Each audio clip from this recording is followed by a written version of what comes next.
ఈరోజు మనందరికీ తెలుసు పాదుకా పట్టాభిషేకం ప్రవచనంలో ఉంటుందని. శృతిస్మృతిపురాణానాం ఆలయం కరుణాలయం నమామి భగవత్పాదశంకరం లోకశంకరం. హరి ఓం. పరమేశ్వర స్వరూపైన సభకి నమస్కారం. మీ అందరికీ రామాయణం పట్ల, రామచంద్ర ప్రభు పట్ల ఉన్నటువంటి భక్తి చూస్తుంటే నిజంగా నాకు ఎంత ఆనందంగా ఉందో.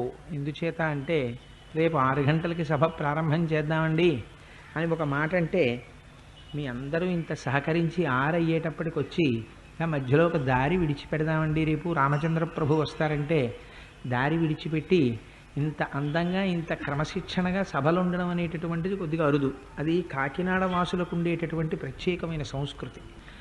అందుకు నిజంగా మనం చాలా సంతోషించాలి.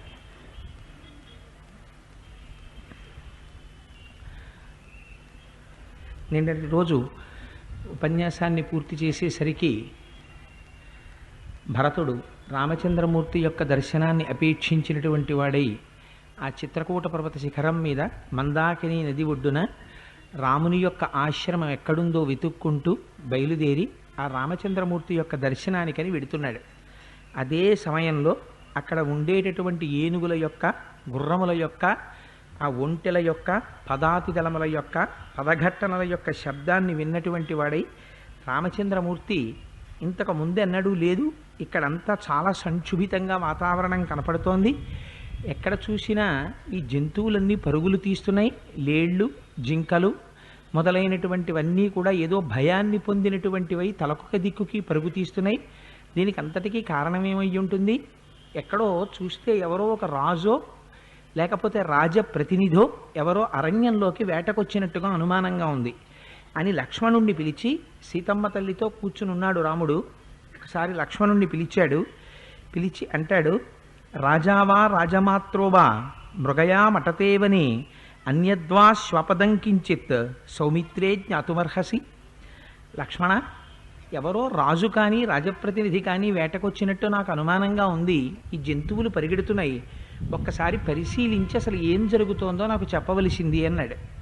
రాముడు ఈ మాట చెప్పగానే అక్కడే దగ్గరగా ఉన్నటువంటి ఒక పుష్పించినటువంటి ఒక పెద్ద చెట్టు ఒకటి ఎక్కాడు లక్ష్మణమూర్తి.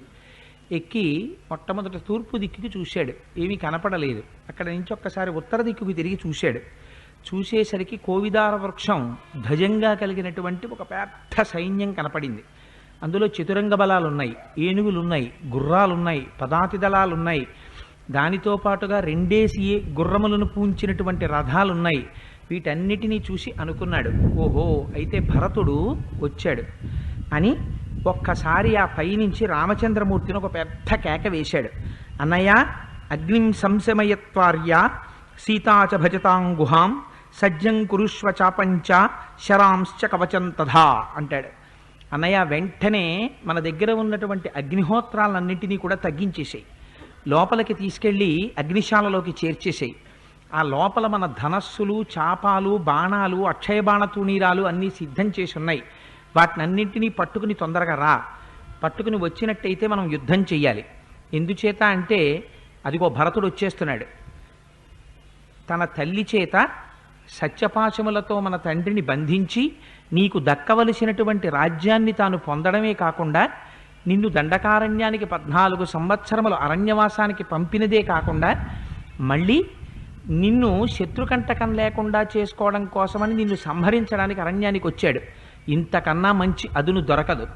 ఇంతకాలం ఏ కోపాన్ని లోపల తొక్కిపెట్టి దాచానో అటువంటి కోపం ఇవాళ పైకి పెట్టి డొంకల్లో అగ్నిహోత్రాన్ని వదిలిపెట్టినట్టుగా వదలడానికి నాకు అవకాశం కలిగింది. అన్నయ్య, నాకున్నటువంటి ఆ ధనస్సు, బాణాలు ఇలా పట్రా, ఇప్పుడు నేను నిష్కంటకం చేస్తాను శత్రువుల్ని. ఉత్తర క్షణంలో భరతుని యొక్క మెడ కత్తిరిస్తాను. ఏ భరతుడికి రాజ్యం అడిగిందో ఆ కైకమ్మని కూడా సంహరిస్తాను. ఇంత సైన్యాన్ని తీసుకుని నిన్ను తుదముట్టించడానికి వచ్చినందుకు ఈ సైన్యాన్నంతటినీ నిహతుల్ని చేస్తాను. ఈ కింద పడిపోయినటువంటి ఏనుగుల్ని, గుర్రాల్ని, మనుష్యుల్ని, వీటి కళేబరాల్ని తినడం కోసమని అరణ్యంలోంచి క్రూర మృగాలు బయటికి వస్తాయి. వచ్చి ఆ క్రూర మృగాలన్నీ వీటిని తింటుండగా నేను పరమ సంతోషాన్ని పొందుతాను. అన్నయ్య, అందుకని అటువంటి అవకాశం నాకు దొరికింది. ఈ అవకాశాన్ని నేను విడిచిపెట్టదలుచుకోలేదు.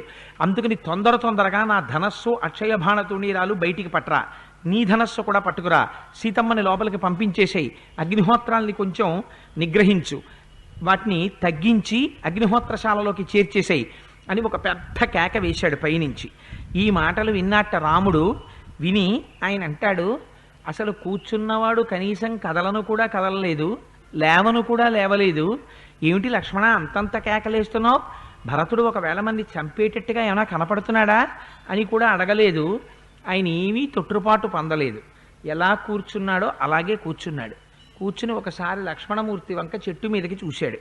చూసి కిమత్ర ధనుషా కార్యం అసినావాస చర్మణ మహేశ్వాసే మహాప్రాజ్ఞే భరతే స్వయమాగతే పితుస్సత్యం ప్రతిశ్రుత్య హత్వా భరతమాగతం కింకరిష్యామి రాజ్యేన శాపవాదేన లక్ష్మణ ధర్మమర్థంచ కామంచ పృథివీంచాపి లక్ష్మణ ఇచ్చాపి భవతామర్థే ఏతత్ ప్రతిశృణోమితే విప్రియం కృతపూర్వంతే భరతేన కదానుకిం ఈ దృశం వా భయం తేద్య భరతం యోత్రశంకసే ఇది రాజ్యస్య హేతో త్వమిమాం వాచాం ప్రభాషసే వక్ష్యామి భరతం దృష్ట్వా రాజ్యమస్మై ప్రదీయతాం ఉచ్యమానోసి భరతో మయా లక్ష్మణతత్వతః రాజ్యమస్మై ప్రయచ్చేతి బాఢమిచ్చేవ వక్ష్యతి అంటాడు. లక్ష్మణ ఎందుకు తీసుకురావాలి ధనస్సు పట్రా, అక్షయబాణ తూణీరాలు పట్రా, ఆ తర్వాత ఉడుంచర్మంతో చేసినటువంటి చేతివేళ్లకి తొడుక్కునేటటువంటి ఆ తొడుగులు పట్రా అని పెద్ద కేకలేస్తున్నావే, బట్ ఎందుకు తీసుకురావాలి? తీసుకొచ్చి ఏం చేయమంటావు? భరతుణ్ణి సంహరించమంటావా? ఎందుకు భరతుణ్ణి సంహరించడం? మన తండ్రి అయినటువంటి దశరథ మహారాజు గారు నన్ను రాజ్యం విడిచిపెట్టి 14 సంవత్సరములు అరణ్యవాసం చేయమన్నారు. పితృవాక్య పరిపాలన చేయడం కోసమని నేను అరణ్యవాసానికి వచ్చాను. అరణ్యవాసానికి వచ్చినటువంటి నన్ను చూడ్డానికి భరతుడు వస్తున్నాడు. భరతుడు వస్తుంటే నేను ధనస్సు పట్టుకుని బాణప్రయోగం చేసి భరతుడిని సంహరించి రాజ్యం తీసేసుకుని పట్టాభిషేకం చేసుకోనా? ఇందుకే నేను అరణ్యవాసానికి వచ్చింది. నువ్వు చెప్పిన దాంట్లో ఏమైనా అర్థం ఉందా లక్ష్మణాసలు? ఎందుకంత ఆవేశపడిపోతున్నావు? ధర్మమర్థంచ కామంచ పృథివీంచాపి లక్ష్మణ ఇచ్చాపి భవతామర్థే ఏతత్ ప్రతిశృణోమితే.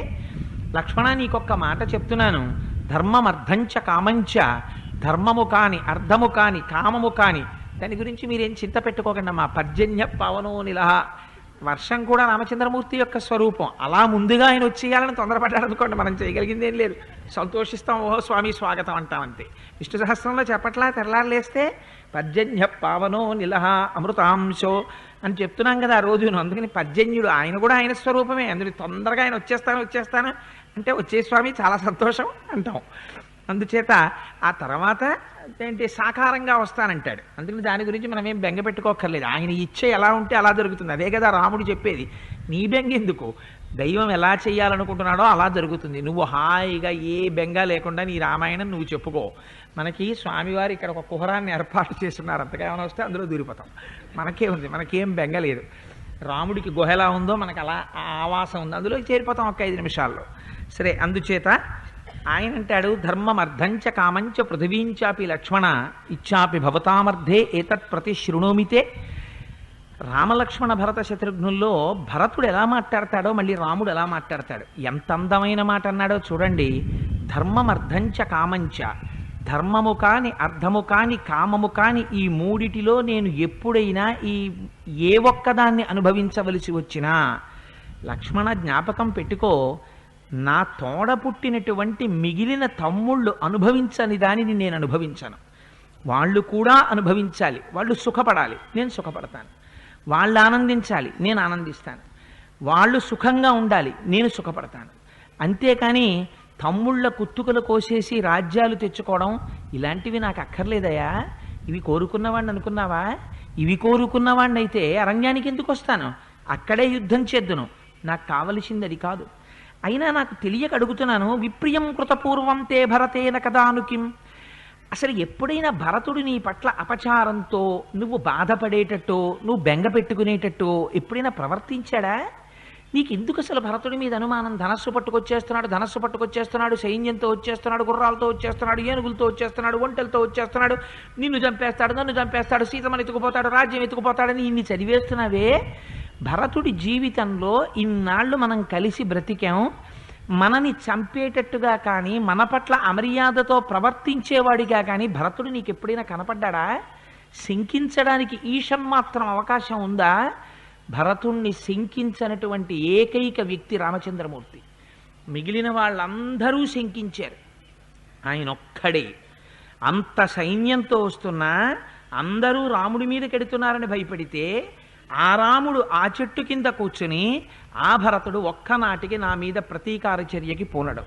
ఎందుచేత అంటే భరతుడికి ప్రేమించడం తెలుసు, భరతుడు ఒక్కనాటికి నా మీద యుద్ధానికి రాడంటాడు అని లక్ష్మణ అన్నా కూడా ఇంకా ఆయన బుసలు కొడుతున్నాడు లక్ష్మణమూర్తి పైనుంచి. బుసలు కొడుతుంటే రామచంద్రమూర్తి అన్నారు, నీకు రాజ్యం కావాలనుందేమో, ఒకవేళ నీకు రాజ్యం చెయ్యాలనుందేమో భరతుడి దగ్గరికి రాని, నీకు ఒక ఆశ్చర్యకరమైన విషయం చూపిస్తాను. నేను భరతుడికి చెప్తాను, భరత లక్ష్మణుడికి రాజ్యం ఏలుకోవాలనుందిట, లక్ష్మణుడికి ఇచ్చేయి రాజ్యం అని చెప్తాను. ఒక్క మాట మాట్లాడకుండా అన్నయ్య అదేమిటి అని కూడా అడగడు, ఇచ్చేస్తాడు. నువ్వు రాజ్యం తీసుకుందువుగానివి, భరతుడు ఎటువంటి వాడో చూద్దువుగానివి అన్నాడు. ఈ మాట అనేటప్పటికీ ఇంత లక్ష్మణుడు కూడా వ్రీళితాం సిగ్గుపడిపోయాట. సిగ్గుపడిపోయి కుంచుకుపోయి మాట మార్చడం కోసమని, అన్నయ్య దశరథ మహారాజు గారు వచ్చారేమోనన్నయ్య, ఒకవేళ నిన్ను విడిచిపెట్టి ఉండలేక వచ్చి నిన్ను చూద్దామని వచ్చారేమో, నేను అనుకోవడం నువ్వు ఎలాగో సత్యప్రతిజ్ఞుడివి కనుక నిన్ను వెనక్కి తిప్పి తీసుకెళ్లడం కుదరదు. బహుశా నేను అనుకోవడం వదిన సీతమ్మ తల్లి ఈ దండకారణ్యవాసంలో క్లేశపడుతుంటుందని వదిన్ని తీసుకెళ్లడానికి నాన్నగారు వచ్చి ఉంటారన్నయ్య అని మాట మార్చాడు. రాముడు కూడా గ్రహించాడు, మాట మారిస్తే మాట మార్చేకువే అని తిరగబడిపోడు రాముడు. తన తమ్ముడు లక్ష్మణుడు, ఆయన క్లేశపడితే తన క్లేశమే, ఎక్కడ దిద్దాలో అక్కడ దిద్దుతాడు, అంతకన్నా ఇంక నిందించడు. ఆయన అన్నాడు, నిజమే లక్ష్మణ, నాకు కూడా అలాగే అనిపిస్తోంది, నాన్నగారు వచ్చారేమో, కానీ ఎటువంటి సూక్ష్మబుద్ధో చూడండి. లేచి నిలబడి ఒక్కసారి ఆ సైన్యం వంక చూశాడు. నాన్నగారు అధిరోహించేటటువంటి శత్రుంజయమనబడేటటువంటి భద్రగజం కనపడుతోంది, కానీ ఆ భద్రగజం మీద ఎప్పుడూ ఒక తెల్లటి గొడుగు రాజలాంఛనం ఉండాలి. ఆ తెల్లటి గొడుగు నీడలో నాన్నగారు కూర్చుని వస్తూ ఉంటారు, కానీ ఇవాళ భద్రగజం మీద తెల్లటి గొడుగు కనిపించట్లేదు లక్ష్మణ, నాకేదో భయంగా ఉంది, నాకేదో మనసు శంకిస్తోంది పీడని అన్నాడు. ఈ మాట అంటున్నాడు అని ఎవరొచ్చారా అని ఆలోచన చేసేలోగా అక్కడ భరతుడు ఎప్పుడెప్పుడు రామదర్శనం చేస్తానా అని ఉవ్విళ్ళూరిపోతున్నాడు. దూరంగా పర్ణశాలలోంచి వస్తున్న పొగ కనపడుతోంది, ఆ చెట్లకి కట్టినటువంటి గుడ్డ పీరికలు కనపడుతున్నాయి. దానితో పాటుగా అక్కడక్కడ లక్ష్మణుడు మందాకినీ నదీ జలాల్ని తెచ్చేటప్పుడు, దర్భల్ని తెచ్చేటప్పుడు, కందమూలాదులను తెచ్చేటప్పుడు దారి తప్పకుండా ఉండడం కోసమని చెట్లకి కట్టినటువంటి దర్భలు కనపడ్డాయి. వాటిని చూశాడు. చూసి అయ్యయ్యో ఇదే బహుశః రామచంద్రమూర్తి ఉన్నటువంటి పర్ణశాలకు వెళ్ళేటటువంటి మార్గం అని పరమ సంతోషంతో గట్టిగా అరుస్తాడు. యావన్న రామం ద్రక్ష్యామి లక్ష్మణం వా మహాబలం వైదేహీం వా మహాభాగాం నమే శాంతిర్భవిష్యతి. యావన్న చరణోభ్రాతు పార్థివవ్యం జనాన్వితౌ శిరసాధరయిష్యామి నమే శాంతిర్భవిష్యతి. యావన్న చంద్రసంకాశం ద్రక్ష్యామి శుభమాననం భ్రాతు పద్మపలాసాక్షం నమే శాంతిర్భవిష్యతి. యావన్న రాజ్యే రాజ్యార్హః పితృపైతామహే స్థితః అభిషేక జలక్లిన్నో నమే శాంతిర్భవిష్యతి. నా మనస్సుకి శాంతి లేదు. ఎప్పుడు నాకు శాంతి? యావన్న రామం ద్రక్ష్యామి లక్ష్మణం వా మహాబలం వైదేహీం వా మహాభాగాం నమే శాంతిర్భవిష్యతి. ఏనాడు లక్ష్మణునితో కూడినటువంటి రాముణ్ణి సీతమ్మ పక్కన కూర్చుని ఉండగా సంతోషంగా ఉన్నటువంటి రాముణ్ణి చూస్తానో ఆనాటి వరకు నా మనస్సుకి శాంతి లేదు. ఇది భరతుడి యొక్క శీలం. నిజంగా మహానుభావుడు కోరుకున్నది ఏదీ లేదు. రామ దర్శనం చేత తాను పునీతుణ్ణైపోవాలని వస్తున్నవాడు. యావన్న చరణోభ్రాతు పార్థివవ్యం జనాన్వితౌ శిరసాధారయిష్యామి నమే శాంతిర్భవిష్యతి అంటాడు. చూడ్డం కాదు, ఆ సీతారాముల యొక్క పాదములను నా తల మీద పెట్టుకోవాలి. పెట్టుకున్నప్పుడు వాళ్ళ పాదములకు ఉండేటటువంటి పద రజస్సు నా తల మీద పడాలి. పడినప్పుడు నా మనస్సుకి శాంతి కలుగుతుంది. యావన్న రాజ్యే రాజ్యార్హః పితృపైతామహే స్థిత అభిషేక జలక్లిన్నో నమే శాంతిర్భవిష్యతి. ఏనాడు బంగారు ఆసనం మీద సీతారాములు కూర్చునుండగా రామచంద్రమూర్తికి అభిషేకం జరిగి యావత్ సామ్రాజ్యమునకు పట్టాభిషిక్తుడు అవుతాడో ఆనాడు తప్ప నా మనస్సుకి శాంతి ఉండదు. ఈ మాటలో భరతుడు మనకు ఒక గొప్ప జీవిత సత్యాన్ని నేర్పుతున్నాడు. మనం కూడా ప్రతిరోజు పూజ చేస్తాం, కానీ పూజ చేసేటప్పుడు యథార్థమునకు పూజలో ఉండవలసినటువంటి భావన ఇది. మనం నిద్రపోయినంతసేపు ప్రశాంతంగా ఉంటాం. ఎందుకు ప్రశాంతంగా ఉంటాం? అబ్బాయి ఎంత హాయిగా ఉందో అనండి, నిద్ర పట్టేసింది అంటాం. నిద్ర పట్టేస్తే హాయిగా ఎందుకుంటుంది? నిద్ర పెట్టేస్తే హాయిగా లేదండి, నిద్రలో సుఖం లేదండి అన్నవాడు మీకు ప్రపంచంలో కనపడడం. నిద్రపోతే సుఖంగా ఉంటుంది. ఎందుకుంటుంది? నిద్రలో మనకి శత్రువులైనటువంటి ఉండవు. ఏమిటా శత్రువులు? ఇంద్రియాలు ఉండవు, మనస్సు ఉండదు. ఈ ఇంద్రియాలు పైకొచ్చాయా, కన్ను, ముక్కు, చెవు, నాలుక, స్పర్శేంద్రియం, మనస్సు, ఈ 6 కానీ పైకి లేచాయో ఇక తిప్పడం మొదలు పెడతాయి. ఒకే రథాన్ని 5 గుర్రాలు తలోవేపుకి లాగితే ఆ రథం ఎలా అటు ఇటు కదులుతుందో అలా లాగేస్తూ ఉంటాయి ఇంద్రియాలు. లాగి లాగి లాగి లాగి బడలిపోతాయి. అలిసిపోయినటువంటి ఇంద్రియముల లోపల ఉండేటటువంటి శక్తి వెనక్కి వెళ్ళిపోతుంది. కన్ను ఉంటుంది, చూడదు. చూడగలిగిన శక్తి వెనక్కి వెళ్ళి మనస్సులోకి వెళ్ళిపోతుంది. చెవు ఉంటుంది, వినదు. వినగలిగినటువంటి శక్తి వెనక్కి వెళ్ళి మనస్సులోకి వెళ్ళిపోతుంది. ఆ మనస్సు కూడా ఎంతసేపు నిద్రలేచి ఉంటుందో అంతసేపు స్వప్నావస్థని పొందుతాం. ఆ స్వప్నావస్థని పొందుతూ ఉన్నంతసేపు కూడా ఇంకా కొంచెం కదులుతూ ఉంటుంది మనస్సు. ఎందుకని? ఒకనాడు స్వప్నంలో చెట్టు కట్టి కొట్టేస్తున్నట్టు కల రావచ్చు, ఒకనాడు కాశీ వెళ్ళి విశ్వేశ్వరుడికి అభిషేకం చేస్తున్నట్టు కల రావచ్చు. రెండో కల వస్తే సంతోషం, మొదటి కల వస్తే బాధ. అందుకని అప్పుడు కూడా సుఖ దుఃఖాలు ఉంటాయి. కానీ సుషుప్తిలోకి వెళ్ళిపోయాం అనుకోండి, ఆ మనస్సు కూడా ఆత్మలోకి వెళ్ళిపోతుంది. వెళ్ళిపోయింది అనుకోండి, ఇంద్రియాలు లేవు, మనస్సు లేవు, ప్రశాంతమైన స్థితిని అనుభవిస్తాం. కానీ యథార్థమునకు జాగృతిలో కూడా ప్రశాంతతను అనుభవించవచ్చు. ఎప్పుడు? అందుకే మహాజ్ఞానుల్ని పసిపిల్లలతో పోలుస్తారు. మీరు పసిపిల్లల్ని చూడండి, వాడికి ఏమీ బాధ ఉండదు. తండ్రిని పట్టుకు తినేయడం ఒక్కటే వాడి బాధ. వాడు ఒరే రేపు తిరుపతి వెళ్ళాలరా అని మీరు అన్నారనుకోండి, నాన్నగారండి నా ఈ ప్యాంటు పెట్టండి, నాన్నగారండి ఈ చొక్కా పెట్టండి అని ఇంత మూట అక్కడ ఎడతాడు. ఎందుకురా ఇవన్నీ, తిరుపతి ఇవన్నీ పట్టుకెళ్ళర్రా, 4 జతలు తాళరా అంటే వాడు ఏడుస్తాడు. అమ్మ చూడరా 4 చీరలు ఎట్టుకుంది, నేను 4 పంచెలు ఎట్టుకున్నాను రా అని మీరు వాడిని ఇంత కన్విన్స్ చేసి 4 ప్యాంట్లు అందులో పెడతారు. వాడికి ఏం బాధ్యత? వాడికి ఏం టికెట్ కొనుక్కోవాలా, లేకపోతే డబ్బులు దాచుకోవాలా, లేకపోతే జాగ్రత్తగా తెచ్చుకున్న ఆర్జితం టికెట్లు దాచుకోవాలా? ఏం దాచుకోవాలి? ఎంత హడావిడో. ఆ రైలు ఎక్కేస్తాడు, ఎక్కి ఇలా కూర్చున్న దగ్గర నుంచి అప్పర్ బెర్త్ ఎక్కుతానంటాడు. ఆ పాపం ఎవరు ఎక్కిస్తారు? మళ్ళీ తండ్రి గారు లేచి అప్పర్ బెర్త్ ఎక్కిస్తాడు. ఎక్కినవాడు అటు కూర్చోబెడితే ఉండడు, ఇటువైపుకి దూకుతానంటాడు.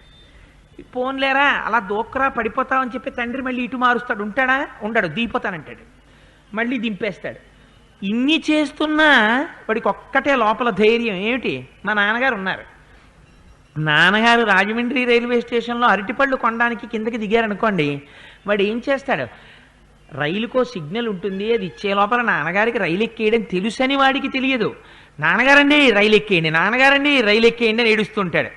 ఈ అదును చూసి నాన్నగారికి ఇదే ఇప్పుడు నేను కక్ష తెచ్చుకునే సమయం అని ఒళ్ళు మండి, ఒరే నువ్వు విసిగించేస్తున్నావు, నువ్వు వెళ్ళిపో, నేను ఉండిపోతాను ఇక్కడ అంటాడు. ఇంకా వాడు ఆ కిటికీలోంచి చేతులు బయటెట్టి, ఎందుకు లోపల అమ్ముంది, బయట నాన్న ఉన్నారు, ఏ ఒక్కరిని వాడు వదలలేడు. అది కిటికీలోంచి చేతులు బయటెట్టి ఏడుపు మొదలెడతారు. నాన్నగారండి వచ్చేయండి, నాన్నగారండి వచ్చేయండి, నాన్నగారండి అని. అలా మనం కూడా జీవితంలో నా వెనక పరమేశ్వరుడు ఉన్నాడు.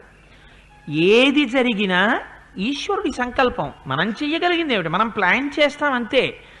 ఎలా జరిపించుకోవాలనుకుంటున్నాడో, ఎలా చేసుకోవాలనుకుంటున్నాడో ఆయన ఇష్టం.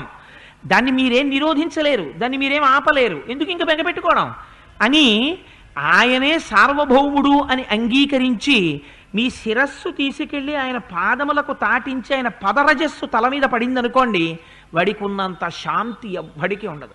వాడు ప్రశాంతంగా ఉంటాడు. వాడికి ఎప్పుడు భగవద్ దర్శనంలో తప్ప వేరొక విషయంలో ఏ విధమైనటువంటి కంగారు లేదనుకోండి, వాడు ప్రశాంతంగా ఉంటాడు. అందుకని ఎప్పుడు శాంతి. ఒక పక్క రాజ్యం ఇస్తామంటే శాంతి లేదు, అశాంతికి కారణమైంది. నువ్వు భరద్వాజుడు పెద్ద సభ పెట్టి అనుభవించవయ్యా అంటే అశాంతికి కారణమైంది. ఎప్పుట్ట శాంతి? సీతారాముల దర్శనమైతే శాంతి, లక్ష్మణుడు కనపడితే శాంతి, రాముడు సింహాసనం గుచ్చుకుంటే శాంతి. నన్ను రాజ్యం ఏలమంటే నాకు అక్కర్లేదు. అంటే నా అంతవాడను నేను అనడం నాకు ఇష్టం లేదు. నేను ఎప్పుడూ ఈశ్వరుడి యొక్క భృత్యుణ్ణి. అంటే భక్తితో బ్రతకడమే ఇష్టం. అందుకే మహాజ్ఞానులైన వారు కూడా ఎక్కడా స్వతంత్రత ప్రకటించలేదు. వారు ఎప్పుడు చెప్పినా ఏం చెప్పారంటే, శంకర భగవత్పాదులంతటి వారు శివానందలహరి చేస్తే అందులో స్వామి నాకు ఎటువంటి జన్మనైనా రాని, నరత్వం దేవత్వం నగవన మృగత్వం మశకత పశుత్వం కీటత్వం భవతు విహగత్వాది జననం సదాత్తత్పాదాబ్జ స్మరణ పరమానందలహరి విహారాసక్తం చేద్రూతయమిహ కింతేన వపుషా అంటారు. ఏ శరీరం వచ్చినా ఇబ్బంది లేదు. ఎందుచేత అంటే చేసుకున్న పాపపుణ్యాలను బట్టి శరీరాలు వస్తాయి. అందరూ మనుష్యులుగా జన్మిస్తారు. ఏమిటి ఉపయోగం? మనుష్యుడిగా జన్మించినంత మాత్రం చేత ఉపయోగం ఏం లేదు. మనుష్యుడిగా జన్మించిన తరువాత దీన్ని నడిపిస్తున్నవాడు భగవానుడని తెలుసుకుని భగవంతుడి పట్ల భక్తిగా ఉండగలిగినటువంటి స్థితి ఏర్పడినప్పుడు మానవ జన్మకి సార్థకత. అది లేనప్పుడు మిగిలినటువంటి షడూర్ములు ప్రపంచానికి అంతటికీ ఉన్నాయి. కుక్కలున్నాయి, నక్కలున్నాయి, పిల్లులున్నాయి, పందులున్నాయి, నల్లులున్నాయి, చీమలున్నాయి. పిపీలికాది పర్యంతంలో అన్నింటికీ ఆకలి దప్పులు, శోకమోహములు, నిద్రా మైథునములు, మరణభయము ఇవన్నీ అన్నిటికీ ఉన్నాయి. మనకొక్కళ్ళకే కాదు. మనుష్య జన్మకు ఉండవలసినది ఏదైనా ఉంటే భగవద్భక్తి ఒక్కటి మిక్కుటంగా కావాలి. అందుచేత భరతుడు పాఠం నేర్పుతున్నాడు. ఎన్నడు శాంతి? సీతారామ దర్శనంలో నాకు శాంతి. ఎన్నడు శాంతి? ఆ రాముడి పక్కన నిలబడి సేవ చేసేటటువంటి లక్ష్మణుణ్ణి చూసినప్పుడు శాంతి. అందుకని ఎవరితోడైనా సంబంధం ఎందువల్ల శాంతినిస్తుంది?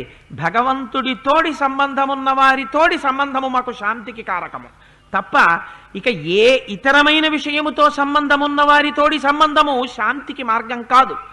ఈ రహస్యాన్ని ఇవాళ భరతుడు ఆవిష్కరిస్తున్నాడు. అందుకని నీకు చాలా ప్రశాంతమైన జీవితం గడపాలనుందా? నీకు ఉండవలసిన సంబంధం భగవంతుడితోడి సంబంధం ఉన్నవారితోటి. నీకు అశాంతితో జీవించాలనుందా? అదొక్కటి విడిచిపెట్టి మిగిలిన అన్నిటితో సంబంధం పెట్టుకున్న వాళ్ళతో నువ్వు సంబంధం పెట్టుకుంటే కావలసినంత అశాంతికి కావలసినవన్నీ వాళ్ళు తెచ్చిస్తారు. శాంతినివ్వగలిగిన వాడు ఒక్క ఈశ్వర సంబంధం ఉన్నవాడే. అందుకని లక్ష్మణుడితోటి సంబంధం కావాలి, అందుకని లక్ష్మణ దర్శనం కావాలి, అందుకని రాముడు సింహాసనంలో ఉండాలి అని మహానుభావుడు పరుగు పరుగున వెళ్ళాట. నిజంగా రాముడు కనపడ్డాడు. ఆ అగ్నిశాల వంక చూశాడు. ఆ ఈశాన్యంలో పల్లంలోకి ఉన్నటువంటి అగ్నిశాలలో అగ్నిహోత్రాలు వెలుగుతున్నాయి. ఆ తెచ్చినటువంటి ధనస్సులు, అక్షయబాణ తూణీరాలు మొదలైనవన్నీ పాతాళలోకంలో భోగవతి ఎలా ఉంటుందో అలా పావులు చుట్టుకు పడుకున్నట్టుగా పడున్నాయి. చూశాడు. రాముడు మాత్రం వీరాసనం వేసుకుని కూర్చునున్నాడు. అంతకన్నా దారుణాతి దారుణమైనటువంటి విషయం ప్రపంచంలో ఇంకొకటి ఉండదు. ఎందుచేత? వీరాసనం వేసుకుని కూర్చోవడం అంటే ఏమీ సరి అయినటువంటి ఆసనం లేనప్పుడు రాజాధిరాజుగా ఉండవలసిన వాడు, సింహాసనం మీద కూర్చోవలసిన వాడు, ఇవాళ రామచంద్రమూర్తి ఒక అరుగులాంటి దాని మీద కూర్చుని పృష్ఠాన్ని కటిక నేలకి చేర్చి తన ఎడమకాలు తీసి కుడికాలు మీద వేసుకు కూర్చుంటే వీరాసనం వేసుకు కూర్చున్నారు అంటారు. అందుకని ఇవాళ అటువంటి వీరాసనం వేసుకుని కూర్చున్నట్ట.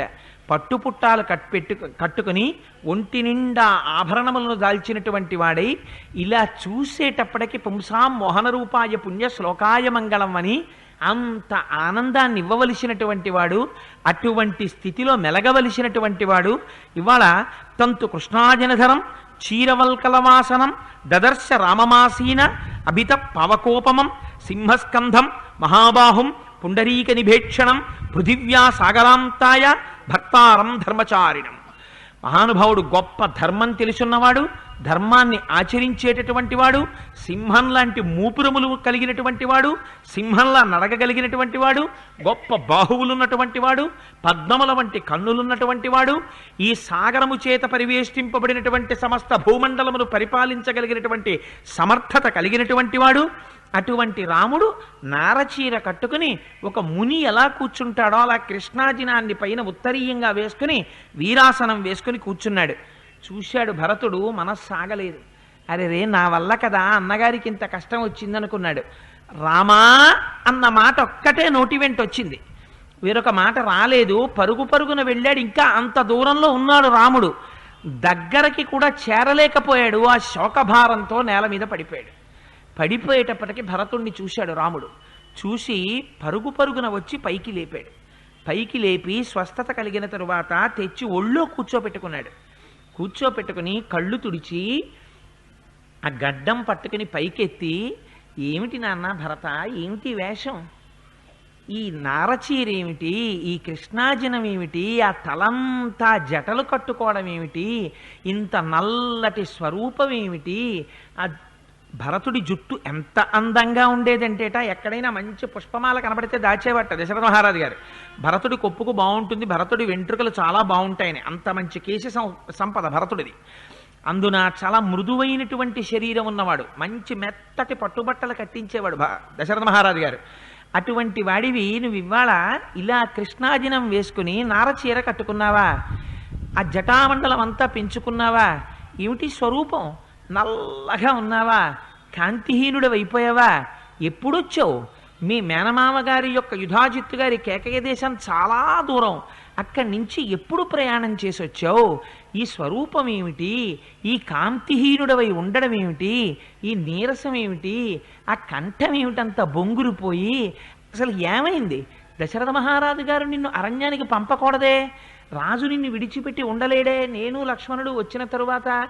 అటువంటి నువ్వు రాజ్యం విడిచిపెట్టి అడవికి ఇలా వస్తుంటే దశరథుడు ఎలా వదిలిపెట్టగలిగాడు? నాకు భయంగా ఉంది. తండ్రి గారైనటువంటి దశరథ మహారాజు గారు పరలోకగతుడు కాలేదు కదా, అందువల్ల నువ్వు కానీ రాలేదు కదా, చిన్నవాణ్ణి చేసి రాజ్యం ఎవరూ తస్కరించలేదు కదా, భరతా నీకేం ఆపద రాలేదు కదా, నిన్ను చూస్తే బెంగగా ఉంది, ఎందుకు ఇలా వచ్చావు అని అడిగి ఒక చిత్రమైన మాట చెప్తాడు. అక్కడ పరిపాలనా విధానాన్నంతటినీ విశేషంగా వర్ణన చేస్తాడు. అంటే భరతుడు చూశాట, కన్నుల నీళ్లు పెట్టుకుని చూస్తే రామచంద్రమూర్తి ఒంటి నిండా మట్టి పట్టి ఉందిట, వీపు నిండా మట్టిట. ఎక్కడ తిరుగుతున్నాడు మహానుభావుడు? అరణ్యంలో పర్ణశాలలో కూర్చున్నాడు. అక్కడే పులులు పరిగెడుతుంటాయి, ఏనుగులు పరిగెడుతుంటాయి, గుర్రాలు పరిగెడుతుంటాయి, రకరకాల జంతువులు పరిగెడుతుంటాయి. వాటి కాలి నుంచి ఆ గాలికి రేగినటువంటి ధూళంతా వచ్చి ఒంటి నిండా పట్టుంది. అన్నయ్య, ఒకనాడు పట్టుపుట్టాలు కట్టుకుని చీనాంబరములు ధరించి అంగరాగములు రాసుకుని తిరిగేవాడివి. అటువంటి వాడివి ఏమిటన్నయ్యా నీ ఒంటి నిండా ఈ మట్టి అని ఆ మట్టిని చూసి భరతుడు కన్నుల నీరు పెట్టుకున్నట్ట. నీరు పెట్టుకుంటే అక్కడ ఉన్న గిరిజనులందరూ గబగబా వచ్చి చూసి, ఈ మధ్య పర్ణశాల కట్టుకుని ఇక్కడ ఉంటున్నాడు కదా, ఆయన తమ్ముట, ఆయన రాజుట, తండ్రి వాక్యం కోసం అరణ్యానికి వచ్చాట, ఏమీ తెలియని వాళ్ళ ఎలా ఉన్నాడో చూడండి మహానుభావుడు. ఆ అన్నయ్యని తీసుకెళ్ళడానికి తమ్ముడు వచ్చాట రాజ్యం వద్దని. ఎక్కడైనా విన్నావా ఈ విడ్డూరం? తమ్ముడికి మన అన్నయ్య వచ్చేసాట, అన్నయ్యే రావాలని తమ్ముడు వచ్చేసాట. రాజ్యం నాకొద్దంటే నాకొద్దని అన్నదమ్ములు దెబ్బలాడుకుంటున్నారు. లోకంలో ఎక్కడైనా నాకు కావాలంటే నాకు కావాలని దెబ్బలాడుకుంటారు. ఏమి విడ్డూరం అని గిరిజనులు వచ్చి బుగ్గలు నొక్కుంటున్నారట. అందరూ చుట్టూ చేరారు. నాయన, పురోహితుల్ని సరైన వాళ్ళని దగ్గర పెట్టుకున్నావా? యజ్ఞయాగాది క్రతువులు చేయడం చేత మాత్రమే ఈశ్వరుని యొక్క కృప లభించి వేళకి పడవలసినటువంటి వర్షములు పడతాయి. ఒక యాగాన్ని, యాగంలో ఉన్న సంభారాల్ని ఇంకొక రకమైన యాగంతో అనుసంధానం చేసుకుని ఒకే ఏకకాలమునందు ఆ యాగములను నిర్వర్తించగలిగినటువంటి సమర్థులైన పురోహితులు, బ్రాహ్మణులు, గురువులు, ఋషులు నీకు ఉన్నారా? సరి అయినటువంటి ధనుర్వేదంలో నీకు ఆ అస్త్రాల్ని విడిచిపెట్టడం, అస్త్రాల్ని ఉపసంహారం, మంత్రములను నేర్పగలిగినటువంటి పురోహితుణ్ణి ఏర్పాటు చేసుకున్నావా? అన్నిటినీ మించి మంత్రులు చాలా ముఖ్యం. ఒక్కడివి నిర్ణయం తీసుకోకూడదు. చాలామంది మంత్రులతో మాట్లాడి నిర్ణయం తీసుకోకూడదు. ఎక్కువ మంది మంత్రులతో మాట్లాడితే అనైక్యత వస్తుంది, ఒక్క మాట మీద నిలబడరు. తక్కువ మంది మంత్రులతో మాట్లాడితే సరి అయినటువంటి అభిప్రాయం బయటికి రాకపోవచ్చు. అలాగని నువ్వు గద్దించి చేర్చుకోవలసిన వారిని చేర్చుకోకపోతే వారికి నీ పట్ల భయం పెరగచ్చు. అలాగని నువ్వు అందరినీ దగ్గర చేర్చుకుంటే వారికి నీ యందు భయం లేకపోవచ్చు. అందుకని ఎప్పుడు నీ దగ్గరికి చేర్చుకోవాలో, ఎప్పుడు దూరం పెట్టాలో, ఈ రెండిటిలో సమతౌల్యాన్ని పాటిస్తున్నావా? జాగ్రత్తగా నడుపుతున్నావా? ఉపధ పరీక్షలు నిర్వహిస్తున్నావా మంత్రులకు అని అడిగాడు. అంటే పూర్వకాలం రాజులు మంత్రిని నిర్ణయించుకుంటే మంత్రి పదవి ఇచ్చే ముందు రహస్యంగా తమ అంతఃపురకాంతలకి వీళ్లే కానుకలు ఇచ్చి రాజులు ఎవ్వరికీ తెలియకుండా అంతఃపురకాంత తన దగ్గర ఉన్నటువంటి వారితోటి పరిచారకుల ద్వారా ఆ మంత్రి పదవిలోకి నిర్ణయింపబడిన వాడికి కానుకలు పంపినట్టుగా పంపించేవారు. పంపిస్తే అంతఃపురకాంతలు నాకు కానుకలు పంపించారని వాళ్ళని చూడ్డానికి వచ్చి వాళ్ళతో మాట్లాడి చనువు పెంచుకొని ఇక ఆఫీస్కి రావడం మానేసి అక్కడ తిరగడం మొదలెడతాడేమో అని పరీక్ష పెట్టేవారు. అలాగే విదేశాలకి సంబంధించినటువంటి రాజుల యొక్క గూఢచారులుగా వచ్చినట్టుగా ఈ రాజ్యపు రాజే కొంతమందిని పంపి నువ్వు ఈ రాజ్యానికి సంబంధించిన రహస్యాలు చెప్తే నీకింత ధనం ఇస్తామని చెప్పి లంచం తీసుకొచ్చి ఇచ్చేవారు. లొంగుతాడేమో పరీక్ష చేసేవారు.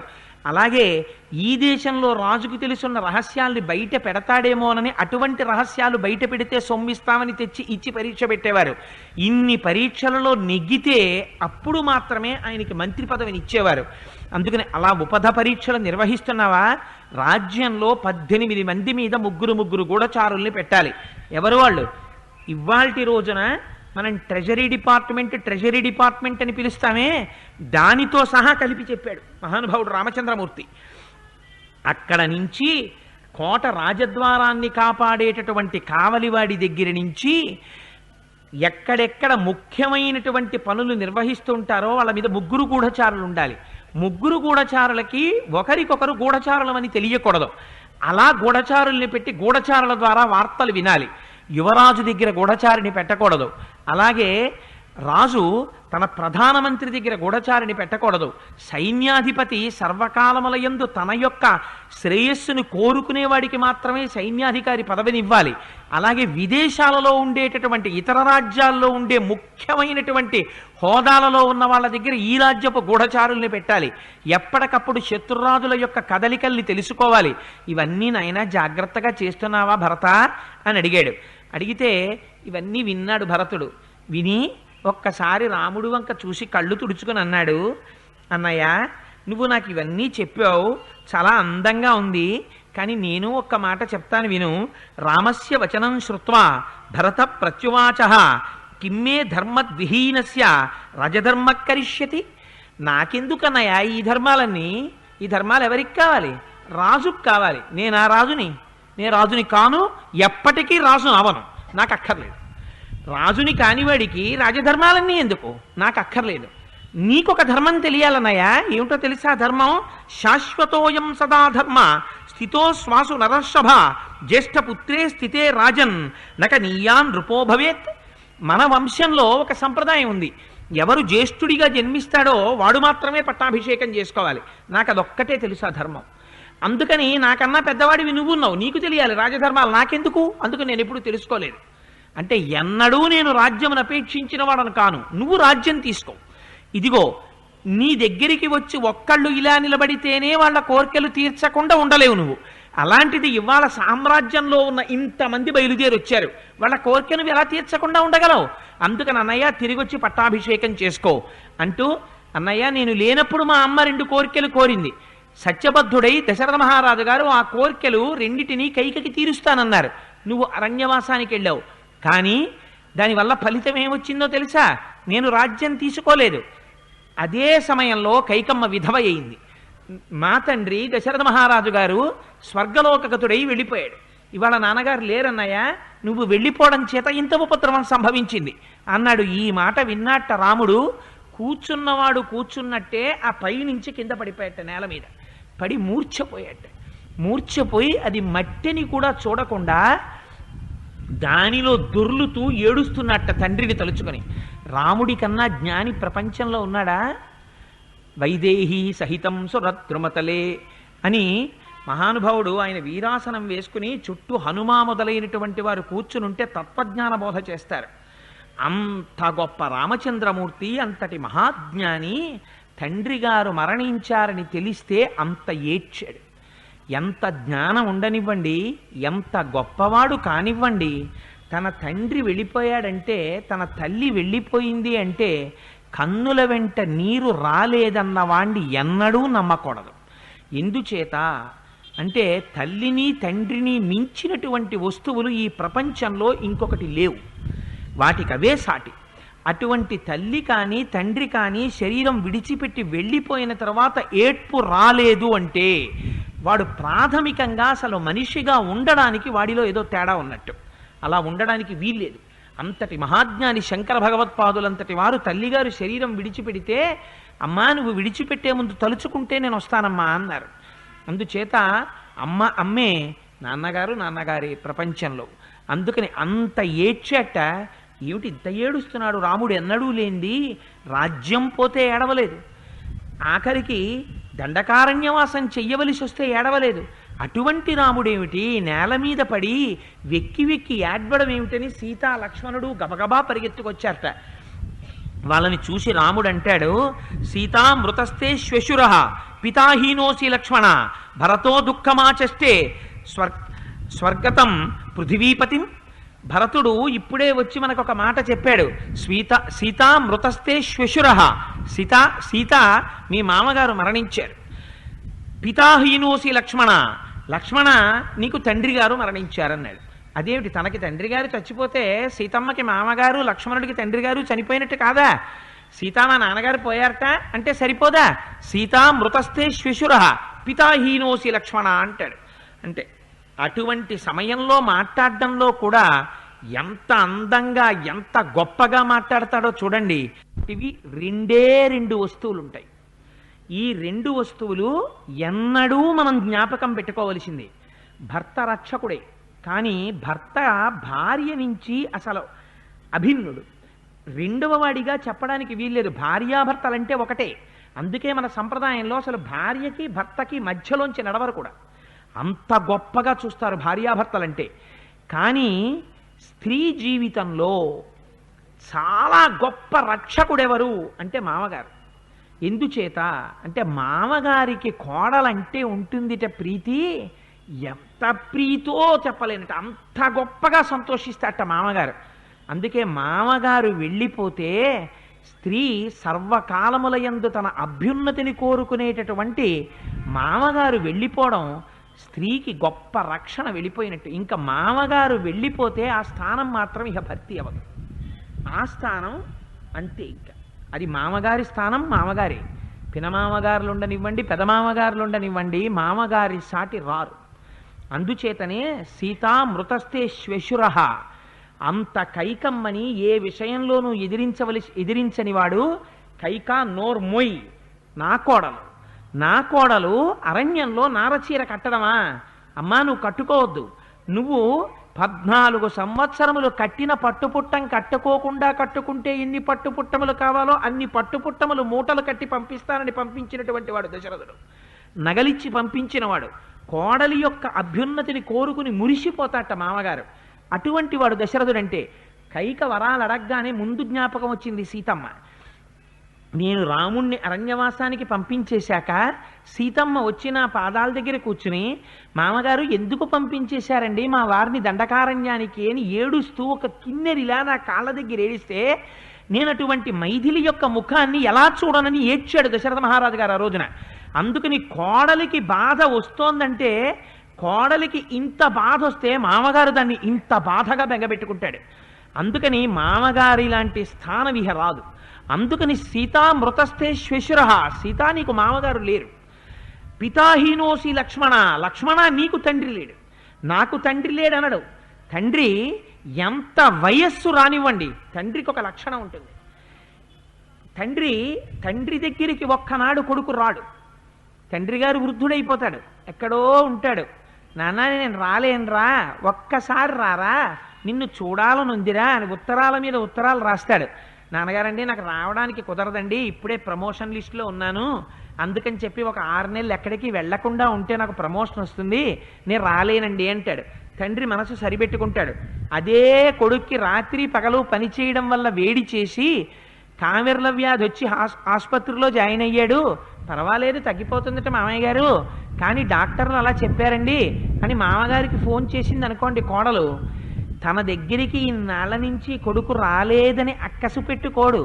వెంటనే కళ్ళొత్తుకుని రోహిణీ కార్తిలో ఏటీఎం కార్డు అట్టుకుని డబ్బులు డ్రా చేసి తెచ్చుకుని, రిజర్వేషన్ లేకపోతే జనరల్ కంపార్ట్మెంట్లో డోర్ దగ్గర నిలబడి గట్టిగా 1 గంట నిలబడలేనివాడు డోర్ దగ్గర నిలబడి ప్రయాణం చేసి ఆ కొడుకు కోసమని చెప్పి వెళ్ళి ఆ కొడుకుని చూసి డాక్టర్లతో మాట్లాడి వాడికి తగ్గుతుందన్నా కూడా అన్నం సహించక తనకేమీ తోచకపోయినా ఆ కొడుకుకి స్వస్థత కలిగే వరకు కాలు కాలిన పిల్లిలా ఆ ఇంట్లోనే ఉండి తిరిగి కొడుక్కి స్వస్థత చేకూరిన తర్వాత ఈలోగా తన ఆరోగ్యం బాగా పాడైపోతున్నా కొడుకు ఆరోగ్యం దెబ్బతింటిందేమో అని పైకి చెప్పకుండా దాచుకుంటాడు. తన యొక్క క్షీణతని కూడా వ్యక్తం చెయ్యడు కొడుకు యొక్క వృద్ధి కోసం. అటువంటి రక్షకత్వం సహజంగా తండ్రిలో ఉంటుంది. అటువంటి తండ్రి శరీరం పడిపోతే తద్దినం పెట్టనివాడు, తండ్రి శరీరం పడిపోయినటువంటి తిథిని గుర్తు పెట్టుకోనివాడు ఎంత కృతజ్ఞుడో మీరు చూడండి. అందుకే శాస్త్రం ఒక్కటే చెప్పింది, ఎవరిని పడితే వారిని పుత్రుడని పిలవకు. పుత్రుడని పిలవాలంటే 2 లక్షణాలు ఉండాలి. తండ్రి ఏదైనా పొరపాటు చేసుంటే ఆ పొరపాటుని దిద్ది కీర్తి తేగలిగిన వాడై ఉండాలి.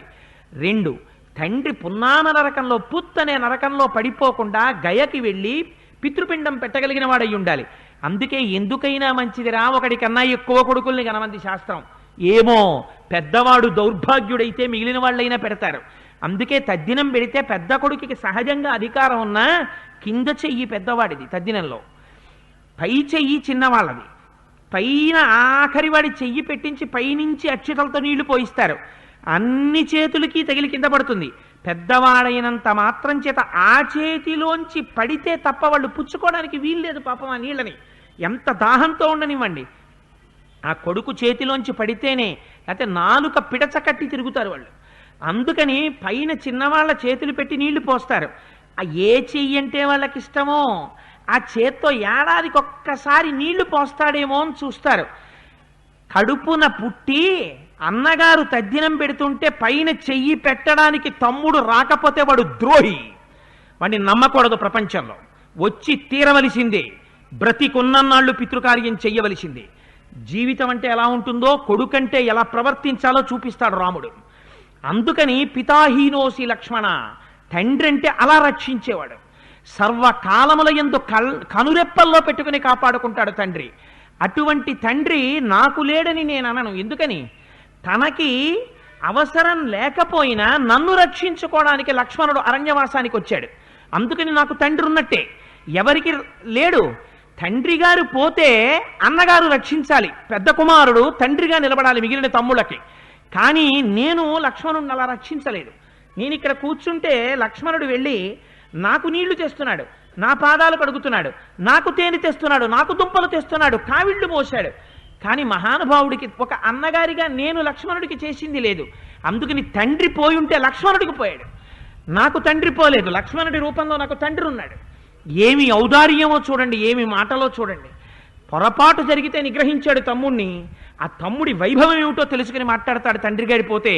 ఇది రాముడంటే. అందుకే రాముడి పాదాలు పట్టుకుంటే బతకడం ఎలాగో వస్తుంది, పుట్టినందుకు జీవితానికి సార్థకత ఏమిటో అలవాటు పడుతుంది.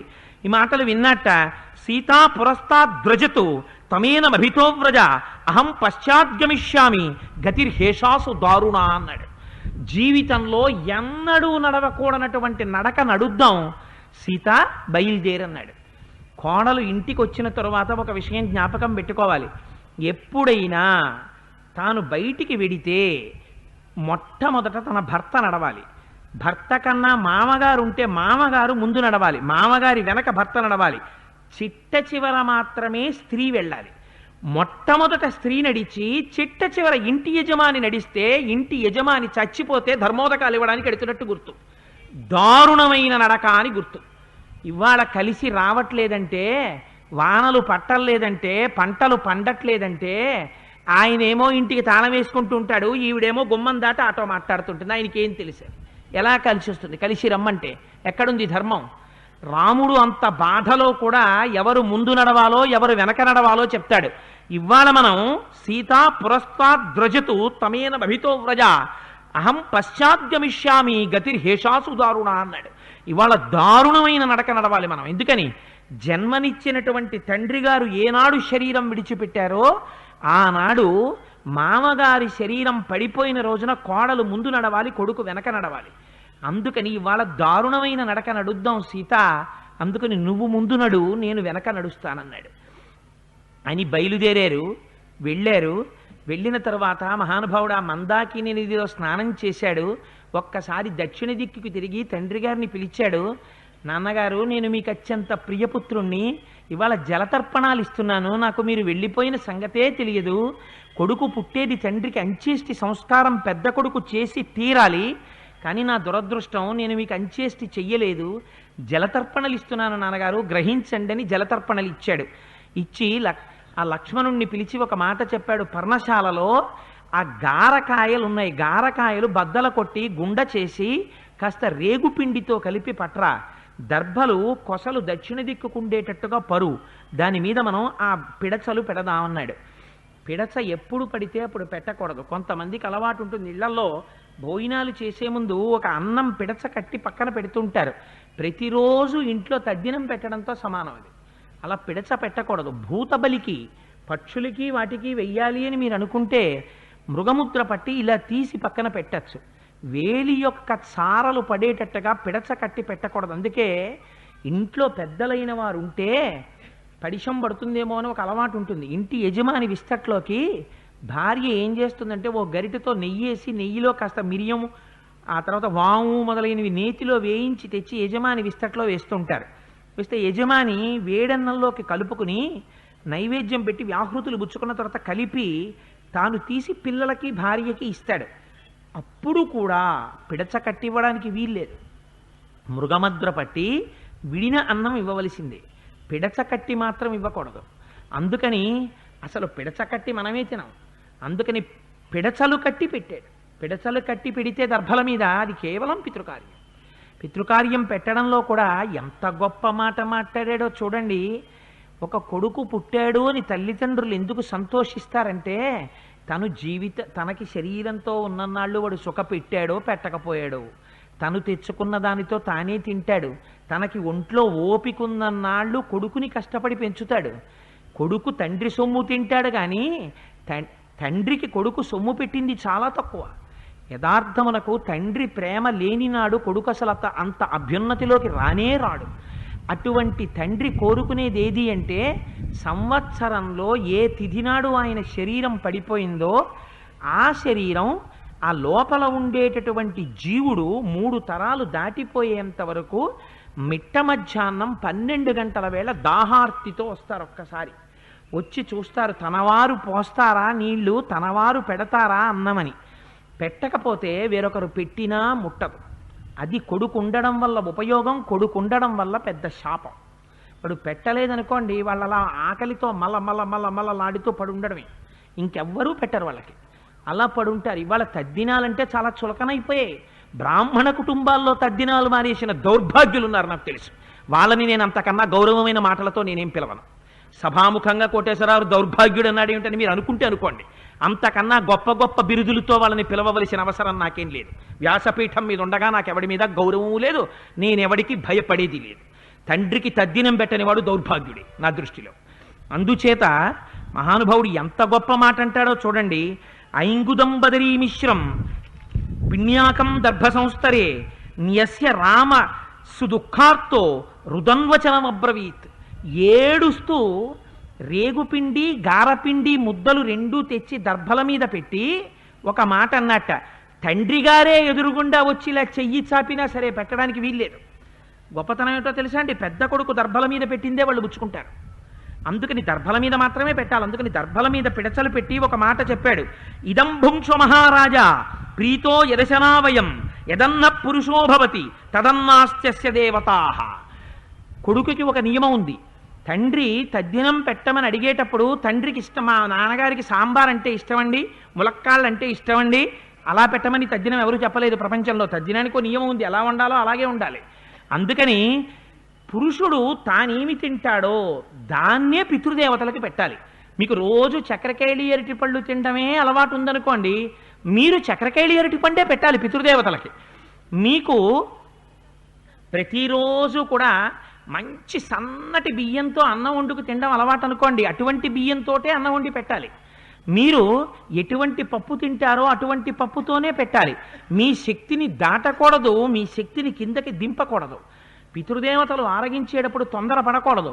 మీరు చాలా విశ్రాంతిగా మెల్లగా పదార్థాన్ని తీసుకోండి అని చెప్పాలి. ఎందుకని నువ్వు పెట్టేది ఏడాదికి ఒక్కరోజు, వాళ్ళ ఒక్కరోజు తిని ఒక్కరోజు తాగుతారు కాలమానంలో. అందుకని తొందర పడకూడదు, తొందర పడకుండా పెట్టాలి. మార్కండేయ పురాణంలో తద్దినం ఎలా పెట్టాలో ఎంత విస్తారంగా చర్చించారో. వాళ్ళు చేసేది ఏమిటంటే ఆశీర్వచనం చేసి వెళ్ళిపోతారు.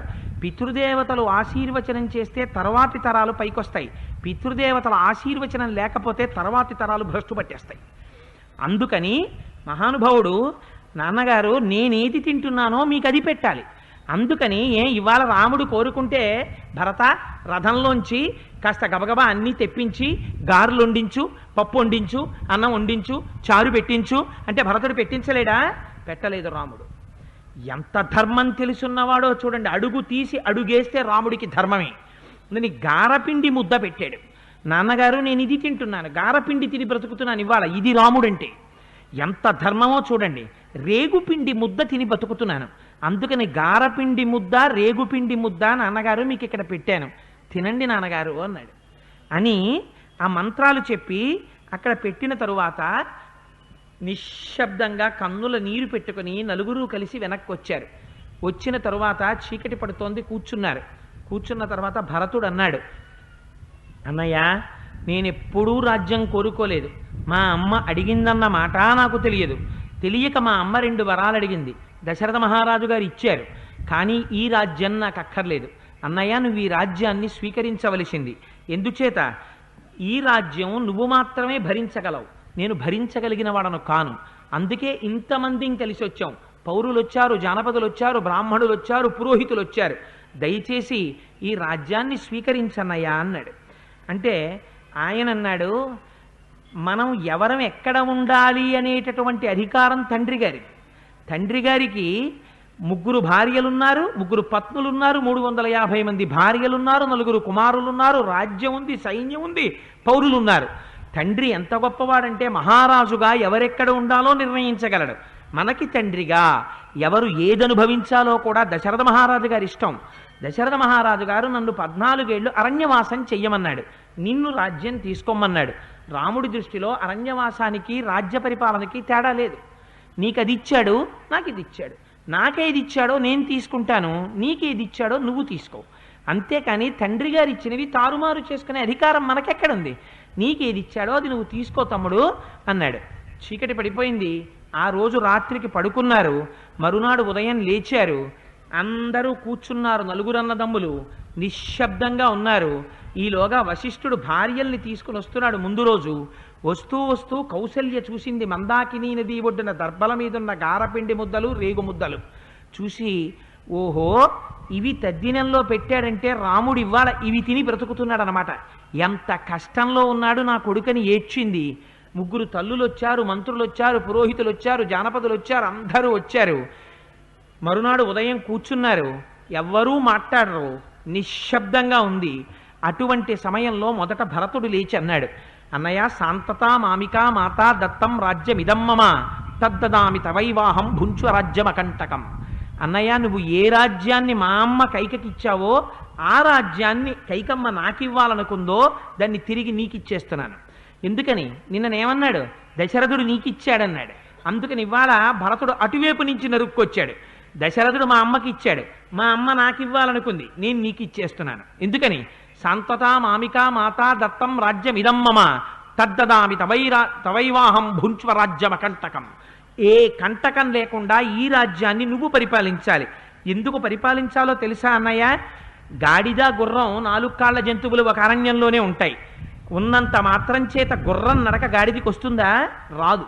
అలా మన ఇద్దరం దశరథ మహారాజు గారి కుమారులమే. నీకున్న శక్తి నాకు వస్తుందా రాజ్య నిర్వహణలో? రాదు. వర్షాకాలంలో తెగిపోయినటువంటి సేతువు ఉన్నటువంటి చోట నీరు ప్రవహించినట్టు నియంత్రించడానికి వీలు లేని రీతిలో ఈ మహాసామ్రాజ్యం ఉంది. ఇటువంటి సామ్రాజ్యాన్ని నేను భరించలేను. అందుకని అన్నయ్య నువ్వే వచ్చి దీన్ని స్వీకరించవలసింది, ఇది రాజధర్మం అన్నయ్య, అందుకని నేను నీకిస్తున్నాను, స్వీకరించమన్నాడు. అంటే రాముడు అన్నాడు, నువ్వు ఒక చిత్రమైన మాట చెప్పావు భరత, నీకు నేను ఒక విషయం చెప్తాను విను. కాలోహి బలవాన్ కర్త సతతం సుఖదుఃఖయోహో. కాలం అనేటటువంటిది పరమబలవత్తరమైన స్వరూపం. అది ప్రవాహం ఎలా వెళ్ళిపోతుందో అలా వెళ్ళిపోతుంది. ఆ వెళ్ళిపోయేటప్పుడు ఒక గమ్మత్తు చేస్తుంది. ఆ వెళ్ళిపోతున్నప్పుడు శరీరం ముడతలు పడిపోతుంది. ముడతలు పడడం కనపడదు, కాలం వెళ్ళడం కనపడదు. ఒకనాడు ఇలా శరీరం వంక చూస్తే ముడతలు పడిపోయి కనపడుతుంది. మా చిన్నప్పుడు మా అమ్మగారి దగ్గరికి వెళ్ళి ఆడుకునేవాళ్ళం. ఆవిడకి థైరాయిడ్ ఉండేది పాపం. మా అమ్మ చర్మాన్ని ఇలా అంటే ఇలాగే నిలబడేది, మళ్ళీ ఇలా వెళ్ళేది కాదు. అమ్మ నీ చర్మం ఏమిటమ్మా ఇలా నిలబడుతుందని వెళ్ళి ఇలా ఇలా పెట్టి ఆడుకుంటూ ఉండేవాళ్ళం ఆవిడ చెయ్యి దగ్గర. అలాగా శరీరం ముడతలు పడిపోయినప్పుడు తెలియదు. అందుకని ఆ శరీరం ముడతలు పడిపోయిన తరువాత శరీరం జర్జరీభూతం అయిపోతుంది. జర్జరీభూతం అయిపోయిన కొంతకాలానికి శరీరం పడిపోతుంది. పడిపోయిన తరువాత నువ్వింతకాలం ఏ ధనం సంపాదించావో, ఏ వాహనాలు సంపాదించావో, ఏ ఆస్తి సంపాదించావో, ఈ శరీరాన్ని పట్టుకుని ఎవరు తల్లి అని తండ్రి అని దీన్ని కౌగలించుకుంటున్నారో వారెవ్వరితోటి దీనికి సంబంధం ఉండదు. అది నా కొడుకు నా కొడుకు నా కొడుకు అని వెంపర్లాడిపోతుంది. ఒక్కసారి అందులోంచి బయటికి వెళ్ళిపోతాడు. వెళ్ళిపోయిన తర్వాత అది నేల మీద పడుకుంటుంది. పడుకున్న తర్వాత నిజంగా కొడుకు వచ్చి కౌగిలించుకుంటాడు, కానీ అది మాట్లాడదు. ఎందుకని? ఒకసారి ఖాళీ చేసి వెళ్ళిపోయిందా ఇంకా దీనితో సంబంధం ఉన్నటువంటి ఎవరితోటి దీనికి సంబంధం ఉండదు. ఇది వెళ్ళిపోతుంది. ఆఖరికి వెళ్ళిపోయి పంచభూతములలోంచి వచ్చినటువంటి శరీరం పంచభూతాల్లోకి వెళ్ళిపోతుంది. అలాగే దశరథ మహారాజు గారు కూడా వెళ్ళిపోయారు. అయితే నీకొక్క విషయం చెప్తాను. యథా కాష్టంచ కాష్టంచ సమేయాతాం మహార్ణవే సమేత్య చ వ్యపేయాతాం కాలమాసాత్య కంచన. ఒక మహాసముద్రంలో రెండు ఎండు పుల్లలు కొట్టుకుని వెళ్ళిపోతుంటాయి. ప్రవాహంలో రెండు ఒక చోటికి వస్తాయి. కొంతసేపు కలిసి ప్రయాణం చేస్తాయి. ఆ తర్వాత ఓ పుల్ల ఇటు వెళ్ళిపోతుంది, ఓ పుల్ల ఇటు వెళ్ళిపోతుంది. తనెవరో తెలియదు. ఒక తల్లిదండ్రుల కడుపున పుట్టాడు, పెద్దవాడయ్యాడు. పెద్దవాడై ఓ ఉద్యోగం వచ్చి తనకి స్థిరత్వం వచ్చే లోపల తండ్రి గారు వెళ్ళిపోయారు. ఈలోగా ఎవరో ఎక్కడ పుట్టిన పిల్లో తనకి తెలియదు, కానీ ఆ పిల్లని తన భార్య అన్నాడు, స్వీకరించాడు. వాళ్ళు ఎక్కడి నుంచి వచ్చారో తెలియదు. ఓ కొడుకు పుట్టాడు, ఓ కూతురు పుట్టింది. ఆ కొడుకు కూతురు పుట్టిన తర్వాత జన్మనిచ్చిన తల్లిగారు వెళ్ళిపోయింది. ఏదో మహాసముద్రంలో ఆ రెండు పుల్లలు కొట్టుకొచ్చాయి. ఇప్పుడు ఆ రెండు పుల్లలకి ఇంకో రెండు పుల్లలు, ఓ కొడుకు ఓ కూతురు. ఆ కొడుకు కొన్నాళ్ల తర్వాత ఉన్నత విద్యలకని వెళ్ళిపోతాడు. ఆ తర్వాత ఉద్యోగాలు వచ్చాయని వెళ్ళిపోతాడు. వాడు తాత్కాలికంగా దూరం అవుతాడు. కూతురు అత్తవారింటికి వెళ్ళిపోతుంది. మళ్ళీ ఇద్దరే మిగులుతారు. ఇలా ప్రయాణం చేస్తుండగా ఒకనాడు ఈ రెండు పుల్లల్లో ఆ పుల్ల విడిపోవచ్చు, ఈ పుల్ల విడిపోవచ్చు. ఏదో ఒక పుల్ల విడిపోతుంది. ఎలా పెరిగాడో అలా తరిగిపోతాడు. అందుకని లక్ష్మణ, పెరగడం అనేటటువంటిది తరగడం కోసమే, జ్ఞాపకం పెట్టుకో. ఎలా పెరిగిందో మళ్ళీ అలా తరిగిపోతావు. ఎందులోంచి ఒక్కడిగా వచ్చావో అందులోకి ఒక్కడివే వెళ్ళిపోతావు. తోడుగా వచ్చేవాళ్ళు ఎవ్వరు ఉండరు. ఇది తెలుసు కాబట్టి దశరథ మహారాజు గారు యజ్ఞయాగాదులు చేసి పుణ్యాన్ని మూట కట్టుకుని స్వర్గానికి వెళ్ళిపోయాడు. వెళ్ళిపోయే ముందు ధర్మం తెలుసున్నవాడు కనుక రాగద్వేషాలకు అతీతంగా సత్యమునకు కట్టుబడిన వాడై ఏ వరాలు ఇచ్చాడో ఆ వరాల ప్రకారం ఆ రాజ్యాన్ని నీకు ఇచ్చాడు. అందుకని నువ్వు ఆ రాజ్యం పుచ్చుకోవాలి. అంతేకాని దశరథ మహారాజు గారు వెళ్ళిపోయిన తరువాత కూడా మనం పెట్టుకున్నటువంటి ప్రేమల చేత ఆయన మాటల్ని మనం తిరస్కరించకూడదు. ఏవం భార్యాశ్చ పుత్రాశ్చ జ్ఞాతయశ్చ ధనాని చ సమేత్య వ్యవధావంతి ధ్రువోహేషాం వినాభవ. ఎన్ని సంపాదించినా అన్నీ ఆ శరీరంతో వెళ్ళిపోతాయి. దశరథుడు ఒక మాట పెట్టి వెళ్ళిపోయాడు. దాని ప్రకారం రాజ్యం నువ్వు తీసుకోవాలి. అందుకని ఇప్పుడు అది మార్చడం కుదరదు. నువ్వే రాజ్యం అనుభవించలేడు. ఇంత వచ్చిన వాళ్ళు కూడా బతిమాలదాం అనుకున్న వాళ్ళు రాముడు చెప్పిన ధర్మం విని నాలుకలు పిడచకట్టే. ఎలా మాట్లాడతాం ఈ రాముడితో, ఎలా ఒప్పిస్తాం అని. భరతుడు చాలా ధర్మం తెలుసున్నవాడు, మహానుభావుడు. హతతాయిగా మాట్లాడడు, మాట్లాడడంలో ప్రాజ్ఞత చూపిస్తాడు. భరతుడు ఒక కొత్త కోణాన్ని ఆవిష్కరించాడు. అన్నయ్య, సభాముఖంగా నేను ఎప్పుడూ నాన్నగారిని నిందించాలన్నది నా ఉద్దేశ్యం కాదు. ఎందుకని చాలా భయం. తండ్రి గారిని వ్యతిరేకించి మాట్లాడితే రాముడు అంగీకరించాడు. అందుకని యథార్థమునకు నేను నా తల్లిని చంపాలనుకున్నాను రాజ్యం ఇచ్చినందుకు. అమ్మని చంపితే మాతృఘాతకుడని నువ్వు నాతో మాట్లాడమని నేను చంపడం మానేశాను. అలాగే నాకు తండ్రి యందు గౌరవం ఉంది. నేను తండ్రిని సభాముఖంగా నిందించేటంతటి దుర్మార్గుణ్ణి కాను. కానీ తండ్రి గారు అన్నయ్య ఒక పొరపాటు చేశారు. అంతకాలేహి భూతాని మహ్యంతీతి పురాశ్రుతి రాజ్ఞైవం కుర్వతా లోకే ప్రత్యక్షా సాశ్రుతి కృత. మరణకాలం దగ్గర పడిపోతుంటే బుద్ధి విపరీతత్వాన్ని పొందేస్తుంది. బహుశా దశరథ మహారాజు గారికి కూడా అలా విపరీత బుద్ధి పుట్టింది. అందుచేతే ఆయన ఒక పొరపాటు పని చేశారు. ఇంకా కొద్ది రోజుల్లో వెళ్ళిపోతాననగా ఇంతకాలం జ్యేష్ఠుడు పరిపాలించేటటువంటి రాజ్యాన్ని ధర్మం తప్పి ఇది నా అధికారం కాదు, నేనెవరిని రాజ్యం ఇవ్వడానికి, అలా నా చేతిలో ఉన్నది అడుగు నీకు ఇస్తాను, నా చేతిలో ఉన్నది కాదు. పెద్దవాడు రాజ్యం పొందడం అనేటటువంటిది ఇక్ష్వాకు వంశంలో వస్తున్న సంప్రదాయం. సంప్రదాయాన్ని మార్చేసే అధికారం నాకు లేదు అని చెప్పడం మాని, వినాశకాలం దగ్గరికి వచ్చేసింది కాబట్టి మరణకాలం విపరీత బుద్ధి పుట్టింది. పుట్టి ధర్మాన్ని మార్చాడు. మార్చి పెద్దవాడికి ఇవ్వవలసిన రాజ్యాన్ని చిన్నవాడికి ఇచ్చాడు. దానివల్ల మరణించాడు రామా రామా అంటూ.